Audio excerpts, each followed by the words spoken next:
Tadi saya sangat terkesan dengan pujian pembukaan. Itu diambil dari Yesaya 9 ayat 56. Bisa dibuka? Yesaya 9 ayat 56. Ayat ini sangat cocok dengan pujian tadi, ya. Pas sekali. Mungkin diambil dari ayat ini dijadikan lagu, ya. Ayo kita baca bersama-sama. Sebab seorang anak telah lahir untuk kita, seorang putra telah diberikan untuk kita. Lambang pemerintahan ada di atas bahunya, dan namanya disebut orang penasihat ajaib, Allah yang perkasa, Bapa yang kekal, Raja damai. 6.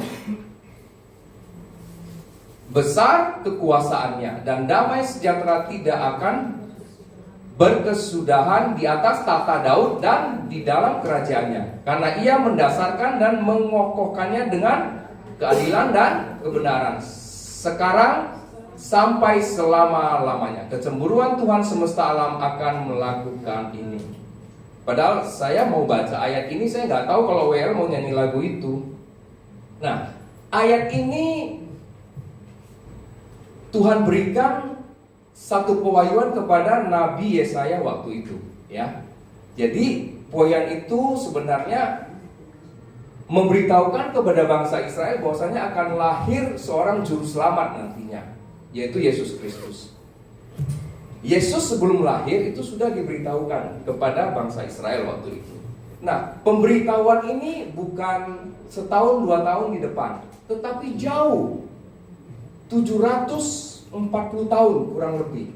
Jadi pewahyuan itu diterima oleh Nabi Yesaya, kemudian dia menulis di dalam kitab Yesaya itu. Yesus lahir itu 740 tahun kurang lebih kemudian, 7 generasi lebih, ya Bapak Ibu, ya. Nah, pada masa Yesaya itu sebagai nabi, tidak banyak orang yang bisa mendengar suara Tuhan. Tidak banyak orang yang bisa mendapat pewahyuan dari Tuhan zaman itu, ya. Hanya orang-orang tertentu. Jadi boleh dikatakan orang-orang yang memang ditunjuk oleh Tuhan, ya. Nah, biasanya orang-orang yang bisa mendengar suara Tuhan itu pemimpin rohani pada zaman itu. Nah, Yesaya merupakan seorang nabi yang dipilih oleh Tuhan untuk menyampaikan kabar baik ini. Kabar baik ini adalah tentang kelahiran Yesus Kristus, ya. Dan dikatakan apa? Coba balik ke ayat 5. Ya, seorang anak telah lahir untuk kita dan seorang putra telah diberikan untuk kita. Bapak Ibu yang dikasihi Tuhan, kalau kita orang tua kalau menantikan kelahiran anak itu kan sungguh bahagia sebenarnya. Apalagi anak yang kita idam-idamkan misalnya itu bisa lahir, ya. Itu sangat membahagiakan kita. Nah, dalam ayat ini bahkan dikatakan seorang putra diberikan untuk kita. Wow, betapa baiknya Bapa pencipta langit dan bumi ini. Yesus itu dilahirkan, diberikan untuk kita loh. Itu luar biasa sekali. Dan tadi lagunya juga dikatakan dia disebut Immanuel, kan. Artinya dia menyertai kita sampai selama-lamanya. Bahkan dikatakan di sini di bahunya itu apa? Ada lambang pemerintahan. Artinya dia memimpin, ya. Dan diberikan nama yang berbeda-beda. Penasihat ajaib, ya. Allah yang perkasa, Bapa yang kekal, dan Raja damai. Nah, dari namanya saja kita bisa mengerti apa? Yesus ini kalau memerintah beda dengan yang lain. Ya dong? Kalau raja memerintah dengan apa? Tangan besi, dengan kekerasan. Tapi di sini dikatakan lambang pemerintahan ada di bahunya, tetapi kok dia memerintah sebagai apa? Penasehat ajaib, Allah yang perkasa, Bapa yang kekal, Raja damai. Berbeda. Ini jelas sekali berbeda. Yesaya menggambarkan betapa Yesus ini orang yang sangat lemah lembut. Karena dia adalah penasehat yang ajaib, ya. Penasehat ajaib itu tingkatan yang paling tinggi sebenarnya, ya. Tingkatan yang paling tinggi yang tidak bisa dilakukan oleh sembarang orang. Penasehat ajaib, ya. Nah, roh nasihat itu ada pada Yesus. Sehingga Yesus itu apa? Pemilik nasihat. Makanya Bapak Ibu, kalau punya masalah, larinya kemana? ke Tuhan Yesus, jangan yang lain, karena Alkitab mengatakan dia penasehat ajaib. Kenapa kita sering gagal mendapatkan nasihat yang benar untuk diri kita? Karena pada saat kita bertanya ke orang, itu nasihatnya tidak murni daripada Roh Kudus, sehingga kita tidak bisa menerima nasihat yang benar. Nah, Bapak Ibu yang dikasihi Tuhan, Yesus itu mengerti segala sesuatu tentang kita, karena dia adalah pencipta. Masalah boleh ada, tapi datanglah kepada Yesus, karena Yesus itu yang merancang semua kehidupan kita dari awal sampai akhir. Kita dalam kandungan aja belum lahir, Yesus sudah kenal. Cuman persoalannya kita tidak kenal bukan tidak kenal, harusnya belum kenal, ya, belum kenal. Yesus itu yang merancangkan segala kehidupan kita, ya. Bahkan tadi dikatakan Allah yang perkasa, itu merupakan tingkatan yang tertinggi juga. Tadi penasehat ajaib itu tertinggi, Allah yang perkasa itu levelnya juga yang tertinggi. Tidak ada lawannya. Dan dia perkasa, dia menguasai seluruh bumi ini, dunia ini. Walaupun dia Allah yang perkasa, artinya dia maha kuasa. Dia berkuasa atas segala hal. Tetapi Yesus mau lahir di dunia, Bapak Ibu. Berita ini kan menggambarkan seorang anak telah lahir untuk kita, seorang putra telah diberikan untuk kita. Dia mau lahir, artinya apa? Dia yang begitu hebat, Yesus yang begitu hebat, dia mau lahir ke dunia ini. Artinya apa, Bapak Ibu? Artinya kasih Tuhan itu jauh lebih besar daripada kuasa yang dia miliki. Biasanya kalau orang sudah berkuasa, kasihnya bisa berkurang. Normalnya begitu. Tetapi Yesus ini, walaupun dia maha kuasa, Allah yang perkasa, dia mau tunduk kepada kasih Tuhan itu, ya. Di balik kasih itu ternyata adalah rahasia yang menjadikan Tuhan Yesus itu besar. Karena kasihnya yang begitu besar, membuat dia besar. Jadi gini loh, kita mau besar, itu harus sebaliknya kita lakukan, yaitu mengerjakan kasih itu sebanyak mungkin. Nah, itulah Yesus itu, diberitahukan sebelumnya. Kemudian dikatakan Bapa yang kekal. Dialah terang yang akan datang ke dunia ini. Sebagaimana tadi juga pujian yang kita nyanyikan juga. Dia adalah terang. Memang dia adalah terang, ya. Supaya setiap orang yang berada dalam kegelapan itu bisa melihat terang, bisa mendapatkan jalan keluar. Jadi sebenarnya hidup ini, ya, kalau kita dekat Yesus, selalu ada jalan keluar di dalam hidup ini. Mau orang katakan udah buntu, enggak. Kalau dengan Yesus tidak ada jalan buntu. Selalu ada jalan tol, ada jalan tembusnya, ya. Kemudian dikatakan apa lagi di sini? Raja damai. Artinya apa, Bapak Ibu? Yesus ini pemilik damai. Makanya sebelum dia naik ke surga, dia katakan kepada murid-muridnya, damai sejahteraku kuberikan kepadamu, karena dia yang punya damai itu. Coba renungkan, Bapak Ibu. Dia yang punya penasehat ajaib itu. Dia yang punya Raja damai itu dia yang punya. Kalau dekat Yesus sebenarnya kita enak nggak? Harusnya kita enak, bahagia, sukacita. Jangan jauh-jauh dari Tuhan, ya. Yesus itu sebenarnya sayang sama kita. Karena saking sayangnya sama kita, dia mau lahir jadi manusia untuk membela kita, menebus kita, supaya kita apa?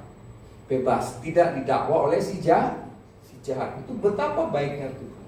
Tadi dikatakan lambang pemerintahan, ya, lambang pemerintahan. Berarti karakter memerintahnya ini, Yesus ini berdasarkan apa? Dikatakan berdasarkan keadilan dan kebenaran. Itu luar biasa sekali. Nah, Amsal katakan adil itu seperti apa? Adil itu seperti timbangan. Harus kiri kanannya sama, tidak boleh berat sebelah. Kalau zaman dahulu kan timbangan itu bisa ditaruh di bawahnya supaya lebih berat sebelah, zaman dahulu, karena tidak ada tera dulu. Sekarang kan ada tera. Sekarang pakai elektronik digital, semuanya bisa dicek, ya. Keadilan ini bagi Yesus, dia tidak melihat kekayaan, dia tidak melihat jabatan, dia tidak melihat posisi. Tuhan Yesus tidak lihat. Semua manusia sama di matanya. Ya. Jadi gini loh, kalau kita berpikir, oh saya ini orang miskin, ngapain saya datang ke Yesus? Enggak. Mau miskin, mau kaya, datang ke Yesus dia tetap terima. Mau yang punya jabatan tinggi, jabatan rendah, datang ke Yesus dia tetap terima. Mau ibu rumah tangga, datang ke Yesus dia tetap terima. Dia adalah raja yang adil. Nah, di zaman dahulu Tuhan itu mengutus nabi-nabinya melakukan keadilan sebenarnya, memberitakan keadilan. Contohnya Nabi Amos itu membela kaum-kaum orang-orang yang susah. Kemudian Nabi Elia itu melawan Raja Ahab, karena Raja Ahab adalah raja yang tidak adil. Siapa lagi? Nehemia diutus Tuhan untuk membangun bait suci yang runtuh. Pada saat dia membangun bait suci yang runtuh, dia merasakan ketidakadilan. Nah, Nehemia itu diutus untuk membenarkan supaya segala sesuatu itu adil. Kemudian dia memerintah dengan kebenaran, tadi dikatakan. Itu di ayat 6 sebenarnya ya. Dengan kebenaran. Jadi standar Tuhan itu memerintah adalah kebenaran, Bapak Ibu. Di Alkitab itu standarnya baik. Baik itu paling rendah. Baru apa? Benar. Kemudian yang paling tinggi apa? Berkenan di hadapan Tuhan. Jadi standar Tuhan itu benar pada saat dia memerintah. Kalau baik itu biasa-biasa saja. Nah, firman Tuhan itulah kebenaran. Artinya apa? Artinya anak-anak Tuhan ini kalau mau bikin standarnya harus firman Tuhan supaya bisa benar. Standarnya harus firman Tuhan. Di 2 Timotius 3 ayat 16 bisa dibuka. 2 Timotius 3 ayat 16. Karena ini penting buat kita. Bicara mengenai kebenaran. 2 Timotius 3 ayat 16. Ya, kita baca sama-sama. Segala tulisan yang diilhamkan Allah memang bermanfaat untuk apa? Mengajar, untuk menyatakan kesalahan, untuk memperbaiki kelakuan, dan untuk mendidik orang dalam kebenaran. Nah, Yesus itu adalah kebenaran. Itu ada di Yohanes 14 ayat 6, nanti kita bisa baca di rumah. Nah, orang-orang ataupun tokoh-tokoh di Alkitab yang memegang kebenaran itu ada seperti siapa? Daniel. Daniel itu tetap memegang kebenaran. Bagaimanapun keadaannya, dia tetap pegang kebenaran yang tertulis di firman Tuhan. Kemudian siapa lagi? Yohanes Pembaptis. Itu ada tokoh-tokoh di Alkitab yang menjadi contoh daripada keadilan dan kebenaran itu. Jadi sehingga firman Tuhan yang disampaikan oleh Nabi Yesaya pada waktu itu bukan sekedar hanya penyampaian aja, tetapi ada bukti-buktinya, ada wujudnya yang disampaikan kepada kita semua. Sahabat aktivisi yang dikasihi Tuhan, bahkan sampai Yesus lahir pun dilupakan. Tidak ada yang tahu kalau dia lahir. Benar gak Bapak Ibu? Kita merayakan Natal sekarang karena kita tahu Yesus lahir. Tapi pada zaman Yesus tidak ada yang tahu. Yang tahu cuma siapa? Gembala. Yang tahu cuma gembala. Itu pun diberitahu oleh siapa? Malaikat Tuhan. Diberitahu oleh malaikat Tuhan. Hanya gembala-gembala. Makanya waktu Yesus lahir, kemudian dia sudah dewasa 30 tahun, dia mulai menginjil. Dia kutip apa yang dikatakan Yesaya di Matius 4 ayat 14 sampai 16. Bisa dibuka? Matius 4 ya. Ayat 14 16 sampai 16. Nah, Yesus sendiri yang mengutip ini. Dia berkata begini, supaya genaplah firman yang disampaikan oleh Nabi Yesaya yang tadi kita baca. Tapi ya dia kutip dari atas. Saya baca dari tengah tadi. Nah, tanah Zebulon dan tanah Naftali, jalan ke laut, daerah seberang sungai Yordan, Galilea, wilayah bangsa-bangsa lain. Lanjut, bangsa yang diam dalam kegelapan telah melihat terang yang besar, dan bagi mereka yang diam di negeri yang dinaungi maut telah terbit terang. Lanjut. Nah, sejak waktu itulah Yesus memberitakan bertobatlah sebab kerajaan sorga sudah dekat. Yesus lahir, tidak ada yang tahu, yang tahunya gembala. Kemudian dia pelayanan, dia ulangin lagi. Dia kasih tahu, itu Nabi Yesaya udah ngomong tuh 700 tahun sebelumnya. Tapi orang tidak kenal bahwasannya dia adalah Yesus. Sampai-sampai apa? Sampai waktu Yesus baru lahir itu, di Israel aja orang tidak tahu, Yerusalem tidak tahu, Bethlehem orang tidak tahu. Tuhan kirim siapa sih supaya ngasih tahu orang-orang di Yerusalem? Masih ingat? Padahal itu cerita sekolah minggu. Tuhan kirim orang Majus. Orang Majus itu jalan kira-kira 1.200 km. Zaman itu 2000 tahun yang lalu tidak ada pesawat, tidak ada mobil, tidak ada motor, tidak ada Google Map. Yang ada apa? Onta, kambing, domba. 1.200 km mereka berjalan. Dan mereka tiba di Yerusalem. Mereka ketemu Raja Herodes. Dia tanya, di sini ada seorang raja yang baru dilahirkan. Herodes saja kaget. Baru dipanggil siapa? Ahli Taurat semua. Orang-orang yang mengerti kitab suci. Ditanya, dia lahir di mana? Bethlehem. Ada tertulis di Mika. Herodes bilang, lu pergi aja deh sana, lu cari. Nanti kalau ketemu lu balik. Singkat cerita, dia pergi nyari. Ketemu nggak? Ketemu. Nah, orang Majus waktu ketemu, Alkitab katakan bukan bayi, tapi bicara anak. Artinya prosesnya udah berlangsung lebih dari setahun. Artinya lebih dari setahun Yesus masih ada di Bethlehem.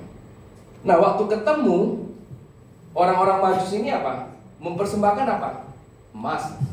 Emas itu lambang kerajaan. Kemudian mempersembahkan apa? Kemenyan. Kemenyan itu lambang imam. Mempersembahkan apa lagi? Mur, lambang penebusan. Kan dia mati menebus kita. Jadi orang di Israel itu walaupun begitu banyak nabi menubuatkan tentang kelahiran Yesus, tapi tidak ada yang mengerti. Orang Majus lebih mengerti dengan contoh persembahan itu. Yang lahir ini adalah seorang raja, kemudian dia imam, kemudian dia akan menebus kita. Orang Majus yang tahu, bayangkan. Sekarang kita bisa tahu, tapi zaman itu tidak ada yang tahu, ya. Kembali tadi ya, yang kita baca di Matius 4 ayat 15, 16, 17. Sebenarnya intinya begini. Yesus mau bilang, itu loh yang dijanjikan di kitab Yesaya, ini aku. Ini aku. Tapi tidak ada orang yang memperdulikan. Nah, dikatakan di tanah Zebulun dan Naftali itu tanah yang gelap, akan melihat terang. Artinya apa? Orang-orang di Yerusalem itu menganggap orang-orang yang tinggal di tanah Naftali dan Zebulun itu kelasnya lebih rendah. Justru Tuhan datang kepada siapa? Tuhan datang kepada orang-orang di Yerusalem atau kemana? Pertama, Tuhan datang kepada orang-orang yang ada di tanah Naftali dan Zebulun, orang-orang yang rendah. Jadi Bapak Ibu yang dikasih Tuhan, dalam hati kalau kita direndahkan orang, gak usah pusing. Karena kenapa? Tuhan akan datang ke kita. Justru kita menganggap diri kita sombong, kita hebat, Tuhan gak datang. Orang-orang di Yerusalem itu Tuhan gak datang. Tuhan datang di mana? Tuhan datang kepada tanah Naftali dan Zebulun, orang-orang kelas 2 yang dianggap waktu itu. Artinya orang-orang buangan lah. Tapi Tuhan datang ke situ. Justru dikatakan apa tadi? Yang tadi dikatakan gelap, melihat apa? Dahsyat enggak? Dahsyat, Tuhan sayang kita, ya. Tuhan datang kepada orang-orang yang tidak mendapat keadilan. Kalau kita merasa kita nggak dapat keadilan, gak usah khawatir. Tuhan yang bela, Bapak Ibu, ya. Tuhan pasti bela, ya. Justru di tanah Naftali dan tanah Zebulun itu Yesus menyatakan kasih yang paling besar di sana. Kasih yang paling besar. Pertama kali Tuhan menyatakan kasih yang besar itu di Kana. Kana itu di tanah Naftali dan Zebulun. Di pernikahan di Kana. tidak ada anggur, dia bikin mujizat. Padahal dia bilang apa? Ibu, waktuku belum tiba. Betapa Tuhan sayang sama kita. Waktu belum tiba aja dia masih bisa bikin mujizat. Artinya apa? Tuhan itu betul-betul care sama kita. Bukan itu saja, dia bicara sama Nikodemus juga di tanah Naftali dan Zebulon. Dia bilang begini, yang lahir dari daging adalah daging, yang lahir dari roh adalah roh. Artinya apa? Artinya Tuhan mau kita mengerti dia dalam roh, bukan dalam daging. Artinya gini loh, kita ikut Tuhan itu yang penting ada berkat, bukan itu. Tuhan mau kita mengerti dalam roh bagaimana dia menuntun hidup kita. Nah, peristiwa yang besar yang terjadi di tanah Zebulon dan Naftali itu apalagi? Dia berbicara dengan perempuan Samaria. Itu di tanah itu. Perempuan itu punya berapa suami?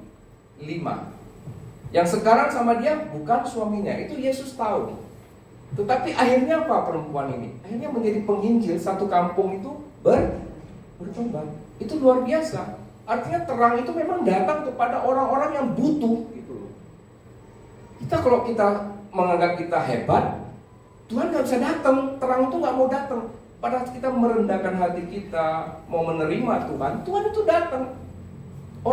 Perempuan Samaria ini kan memang benar-benar dia takut ketemu Tuhan, karena dia merasa enggak layak. Sehingga Tuhan datang kepada dia dan memberitakan siapa dia. Nah, ini terjadi di tanah Zebulon dan Naftali. Bahkan pada saat Yesus memberikan mujizat, memberi makan 5.000 orang, itu terjadi di mana? Juga di tanah Zebulon dan Naftali, Bapak Ibu. Jadi betapa Tuhan itu sayang dengan kita. Orang-orang yang terpinggirkan itu diberkati Tuhan. Ya, jangan khawatir Bapak Ibu. Kita masuk tahun 2026 dengan apa? Yakin akan kasih Tuhan yang tadi yang saya sampaikan. Kita akan yakin dan kita bawa ke tahun 2026. Nah, tema khotbah kita, saya udah ngomong belum ya? Tema khotbah kita adalah kasih adalah dimensi tertinggi bersama dengan Tuhan. Itu tema khotbah kita tadi, yang untuk hari ini ya. Nah, baik, saya akan bacakan beberapa ayat penutup daripada khotbah saya hari ini. Kita buka di 1 Yohanes 4. 1 Yohanes 4 ayat 7. Coba kita buka. Ini ayat penutup kita. 1 Yohanes 4 ayat 7. Oke, kita baca sama-sama. Jadi kasih adalah dimensi tertinggi dari Tuhan, ya. Kita baca sama-sama ayat 7. 1 2 3. Saudaraku yang kekasih, marilah kita saling mengasihi, sebab kasih itu berasal dari Allah. Dan setiap orang yang mengasihi lahir dari Allah dan mengenal Allah. Lanjut ayat 8. Barang siapa tidak mengasihi, ia tidak mengenal Allah, sebab apa? Allah adalah kasih. Lanjut. Dalam hal inilah kasih Allah dinyatakan di tengah-tengah kita, yaitu bahwa Allah telah mengutus anaknya yang tunggal ke dalam dunia ini supaya kita hidup olehnya. Ayat 10.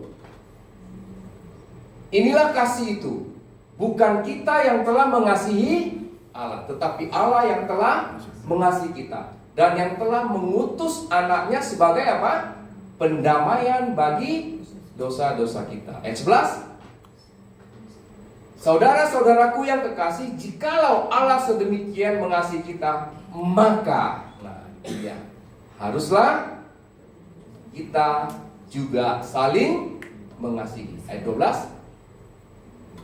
Tidak ada seorang pun yang pernah melihat Allah tidak ada seorang pun yang pernah melihat Allah. Jika kita saling mengasihi, maka Allah tetap dalam kita dan kasihnya sempurna di dalam kita. Apa sih maksudnya? Yohanes membawa ini, menulis ayat-ayat ini dengan luar biasa sekali. Artinya apa? Artinya Allah adalah kasih merupakan hakikat ilahi yang dimiliki oleh pencipta. Naturnya Allah itu kasih. Kita kan ngaku kita anak-anak Allah. Harusnya apa? Kasih itu ada di kita enggak? Harusnya ada. Kita anak Tuhan, harusnya hakikat itu kita miliki juga, ya. Artinya hakikat kasih itu ada dalam diri kita. Kita anak-anak Allah. Nah, apa yang membuat hakikat kasih ini dalam diri kita menurun? Nah, coba renungkan. Apa yang membuat hakikat kasih ini di dalam diri kita ini menurun, Bapak Ibu? Perbuatan kedagingan itu yang membuat hakikat kasih di dalam diri kita itu menurun. Karena daging dan roh tidak bisa sama. Yesus berkata kepada Nikodemus, yang lahir dari daging adalah daging, dari roh adalah. Jadi hakikat naturnya Allah itu kasih itu adalah roh. Sehingga kita memahaminya dalam bentuk roh. Ini luar biasa sekali. Nah, Yesus yang lahir ke dunia, yang kita rayakan Desember, ya, yang kita sebut Natal, sebenarnya apa? Mengembalikan hakikat kasih itu ke dalam diri orang percaya. Jadi setiap kita rayakan Natal, kita ingat sebenarnya, oh, ternyata Allah adalah kasih. Kasih itu harusnya ada dalam kita, mengingatkan kita. Kadang-kadang kita kerja terus, usaha terus, berjuang terus, kita lupa kadang-kadang. Benar gak Bapak Ibu? Jadi Desember itu mengingatkan kita supaya apa? Waktu masuk tahun berikutnya kita penuh dengan sukacita, karena Allah adalah kasih buat kita. Nah, hakikat kasih atau natur Allah adalah roh yang melekat dalam diri Allah, ya. Maka dengan lahir baru seperti yang dikatakan kepada Nikodemus, kita bisa mengerti Allah adalah kasih, dan kita bisa mengenal Allah, dan perbuatan kasih itu ada dalam diri kita. Hakikat kasih yang membawa kita kepada keselamatan melalui kasih dan iman yang diberikan oleh Tuhan kepada kita. Sahabat aktivisi dimanapun Anda berada, hakikat kasih ini luar biasa. Hakikat dari kasih ini adalah pengampunan tanpa syarat, ya. Hakikat daripada kasih itu memiliki sifat, ya, pengampunan tanpa syarat. Jadi di dalam Tuhan itu tidak ada istilah apa? Give and take and give, nggak ada. Jadi Bapak Ibu yang dikasih Tuhan, take and give and take itu nggak ada. Yang ada di dalam Tuhan apa? Always give. Bapak-bapak gimana bapak-bapak? Ibu-ibu gimana di sini? Always give atau take and give? Coba renungkan, karena di dalam Tuhan itu pengampunan tanpa syarat. Nah, seorang anak dilahirkan itu adalah membawa hakikat kasih sebenarnya yang tadi kita baca. Hakikat kasih, ya. Hakikat kasih itu hanya bisa muncul ataupun kita lihat dalam perbuatan-perbuatan Roh Kudus, ya. Ada di dalam buah Roh Kudus, ya. Dan seorang putra yang diberikan kepada kita itu sifatnya itu pengorbanan. Itu hakikat kasih. Jadi pengampunan tanpa syarat, adanya pengorbanan. Jadi dalam rumah tangga juga begini. Kemarin, ya bulan lalu ya, bulan ini kayaknya Desember ya, teman saya anaknya menikah. Kebetulan saya diminta untuk bisa membawakan firman Tuhan, ya. Saya berkata kepada mereka, pernikahan itu bukan apa? Bukan sesuatu yang enak sebenarnya, tapi adalah penuh dengan pengorbanan. Karena dua belah pihak harus berkorban. Memahami sisi istri, si istri harus memahami sisi suami. Itu nggak gampang. Dua orang yang berbeda jadi satu, nggak gampang. Itu pengorbanan, ya. Jadi hakikat kasih yang dalam Allah itu sifatnya itu pertama itu pengampunan tanpa syarat. Kedua itu pengorbanan, ya. Dikatakan di ayat tadi yang kita baca, saling mengasihi sebagaimana yang kita baca itu adalah wujud apa? Wujud daripada hakikat Allah itu. Artinya Allah itu bukan hanya ngomong, Yesus itu bukan hanya ngomong, tapi dia tunjukkan waktu dia datang ke dunia ini, ya. Dan hakikat kasih itu bukan mengungkit. Ingat ya, hakikat kasih itu sifatnya nggak mengungkit. Manusia kan suka ungkit masalah yang lalu, tapi Tuhan enggak.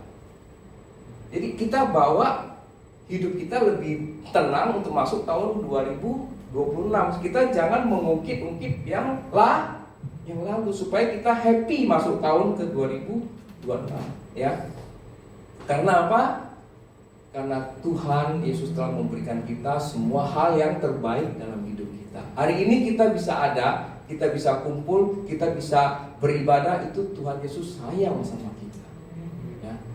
Saya kemarin melihat ya berita juga di media. Sekarang meninggal itu bukan soal usia. Ada yang 20 tahunan juga bisa meninggal loh. Apalagi sekarang kita udah bisa 50, 60, 70, 80. Itu apa? Anugerah Tuhan yang tidak terbatas buat kita. Sebenarnya kita harus happy nggak? Happy Bapak Ibu. Jadi kita jangan ungkit-ungkit masa lalu, kita lihat masa depan aja. Kalau Tuhan itu mau ungkit masa lalu, kita hari ini nggak bisa ke sorga, iya kan? Dia ngapain datang? Dia ngapain dia lahir? Ngapain dia tebus kita? Nah, karena hakikat Allah itu kasih, dia tidak pernah mengungkit hal-hal masa lalu. Seyogianya kita tidak mengungkit masa lalu kita, ya. Jadi Tuhan itu sangat baik, ya, sangat baik buat kita. Dan yang terakhir, saya tutup. Yang terakhir, ya, kita diciptakan berharga oleh Tuhan. Karena kita berharga, kasih Tuhan itu datang kepada kita tidak pernah habis, Bapak Ibu. Kasih Tuhan itu datang kepada kita tidak pernah habis, ya. Bahkan ayat yang kita baca tadi itu memberikan kita dorongan supaya apa? Kita bisa mengimitasi Tuhan. Nangkep ya maksudnya? Kita mengimitasi Tuhan, artinya kita bisa menduplikat naturnya Allah yang sifatnya tadi itu, hakikatnya kasih itu ada dalam diri kita. Ayat yang kita baca, supaya apa? Supaya kasih kita sempurna adanya, ya. Kasih adalah bagian roh Tuhan yang diberikan kepada orang percaya. Jadi harus percayalah kita. Itu adalah bagian dari roh Tuhan yang diberikan kepada kita, ya. Terakhir, demikianlah kita ketahui bahwa kita tetap berada di dalam Allah dan Dia dalam kita. Ia telah mengaruniakan kita mendapat bagian dalam roh. Jadi Tuhan itu begitu baik buat kita. Saya undang pemusik semuanya, WL Singer, ya. Ayat ini menjelaskan bahwa kasih yang merupakan hakikat Allah adalah dimensi tertinggi yang Tuhan mau berikan kepada orang percaya. Jadi tahun ini Tuhan mengatakan akan membawa kita naik ke dimensi yang tertinggi. Nah, hakikatnya yang paling penting adalah kasih.